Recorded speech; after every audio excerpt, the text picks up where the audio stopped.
Oui, bonjour. En référence au site missionnaire de la Divine Volonté, je vous présente un extrait de l'Évangile et du Livre du ciel. En ce temps-là, comme Jésus enseignait dans le temple, levant les yeux, il vit les gens riches qui mettaient leur offrande dans le trésor. Il vit aussi une veuve misérable y mettre 2 petites pièces de monnaie.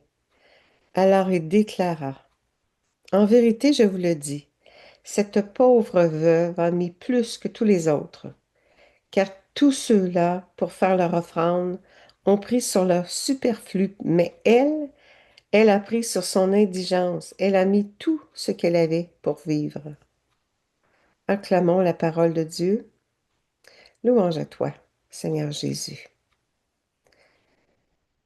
Dans le livre du ciel au tome 22, ma fille, les actes intérieurs d'une âme qui fait la volonté de Dieu sont libres de tout mal, comme de l'ombre d'un défaut. Dieu seul est témoin d'un acte intérieur, et si personne ne la désigne, personne ne la regarde et personne ne lui parle. Dieu, témoin de l'œuvre de la créature, là où personne ne peut pénétrer, dans l'intérieur de la créature, Dieu la désigne, la regarde et parle au ciel tout entier, et souvent aussi à la terre, des grands prodiges de l'œuvre intérieure de cette créature. Être désigné, regardé par Dieu, obtenir que Dieu parle d'une créature, c'est le plus grand acte et le plus grand honneur qu'elle puisse recevoir et doit faire partie des grandes œuvres que Dieu va accomplir à travers elle.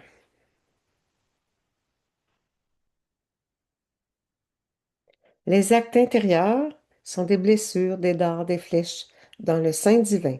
Ce sont les célestes messagers envoyés par la créature et qui volent vers son Créateur, apportant la marque de la gloire, de l'amour, en ne cherchant qu'à plaire à celui qui l'a créé.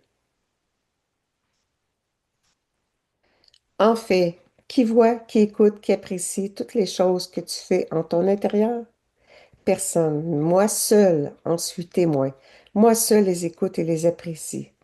C'est pourquoi nous choisissons pour nos plus grandes œuvres des âmes qui ne présentent extérieurement rien de grand et de merveilleux, des âmes intérieures qui ne sont pas entachées par les vues humaines ou les clameurs, la gloire et l'amour-propre que les œuvres extérieures apportent avec elles.